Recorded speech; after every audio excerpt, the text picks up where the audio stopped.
గారు కాంగ్రెస్ పార్టీలో చేరుతున్నారు.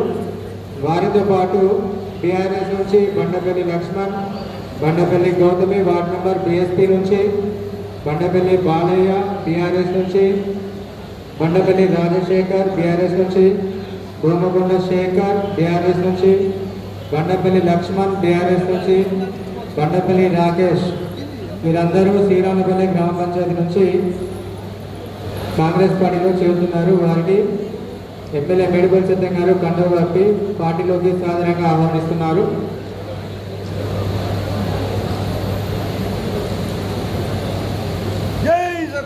అనంతరం కుడిమేళ నుంచి ఉన్న చేరికలు సిద్ధంగా ఉన్నారా? జీవన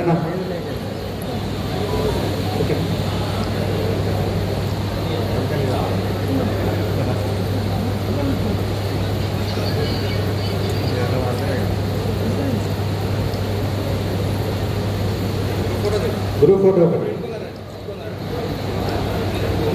దగ్గరకున్నా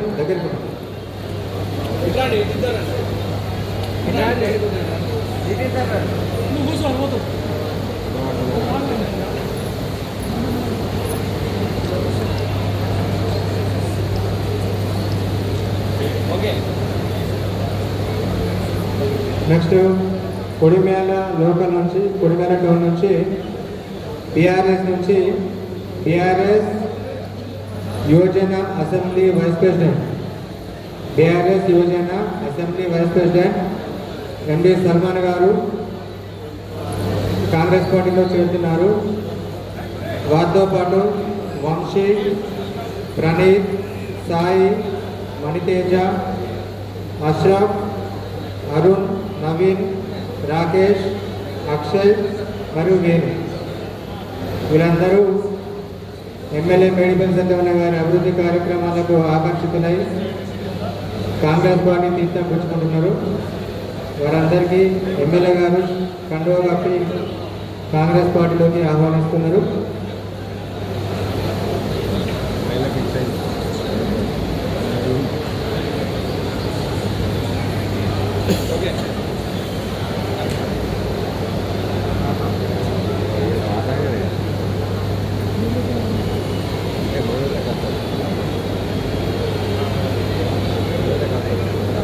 కండువ కప్పుకున్న తర్వాత అక్కడే ఉండండి, అక్కడ గ్రూప్ ఫోటో దిగండి.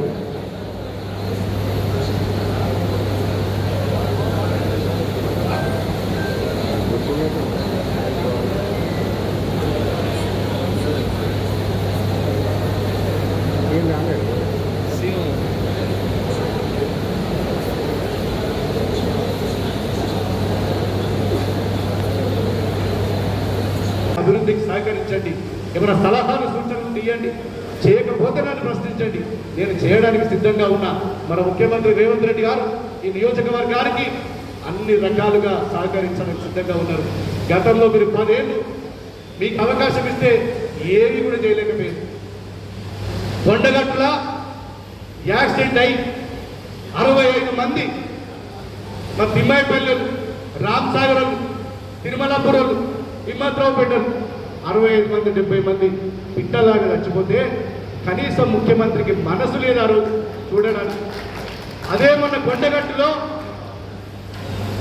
అగ్ని ప్రమాదం జరిగి షాపుల్లో కొన్ని బొమ్మలు కాలిపోతే లక్షల రూపాయలు వాళ్ళ కుటుంబానికి ఇచ్చి వాళ్ళు మళ్ళీ బిజినెస్ చేసుకోవడానికి అండగా ఉన్నది కాంగ్రెస్ పార్టీ ప్రజాప్రభుత్వం. ఇది మనసున్న ప్రభుత్వం, అది రాక్షస ప్రభుత్వం అని చెప్పి మీ అందరికి చెప్తున్నాను. 65-70 మంది చచ్చిపోతే కనీసం చూడడానికి కూడా ఆ రోజు మనసు లేదు. కానీ మనం షాపుల్లో బొమ్మలు చచ్చిపోతే లక్షల రూపాయలు సాయం చేస్తాం. అడగండి కొండగట్లు పోయి. ఇది మనకున్నటువంటి కమిట్మెంట్.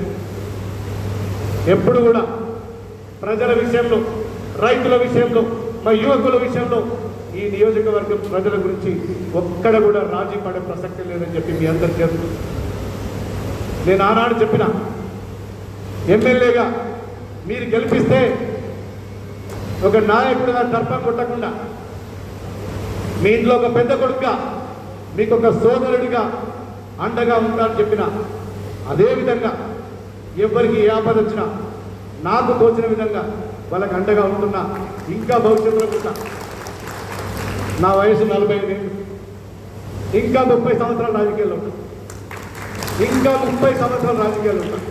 ఈ 30 సంవత్సరాలు చొప్పదండి నియోజకవర్గ ప్రజలకు సేవ చేస్తూనే ఉంటా.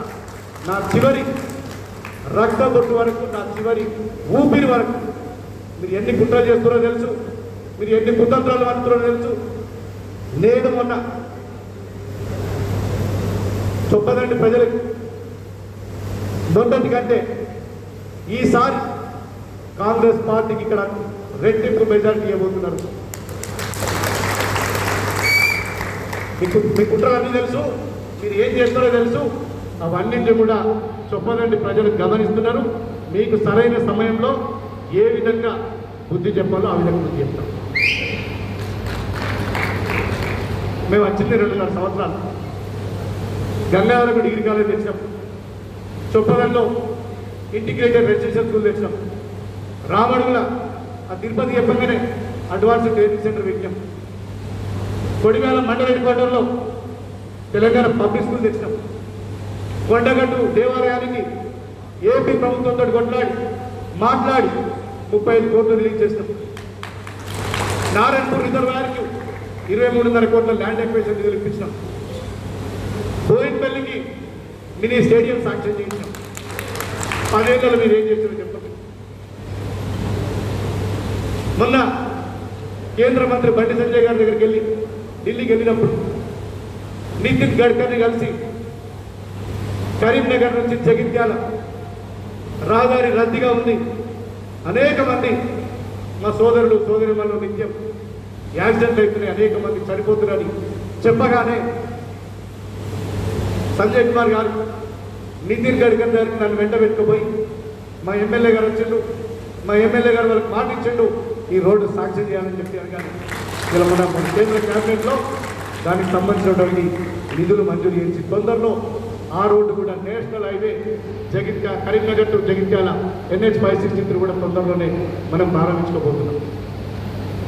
నిజంగా రాజకీయాల్లో ఉన్న వాళ్ళందరూ కూడా అది ఏ పార్టీ కానీ ప్రజల విషయంలో అభివృద్ధి విషయంలో సహకరించాలి తప్ప ఏది పడుతుంది మేము మాట్లాడుతున్నాం, మేము ఏది మాట్లాడినా చెందాలనుకుంటే ప్రజలు కర్రుగాల్చి వాత పెడతారు. ఇప్పటికైనా విపక్షాలు బుద్ధి తెచ్చుకొని నేను ఏ ఒక్క వ్యక్తి గురించి మాట్లాడా నాకు అవసరం కూడా లేదు.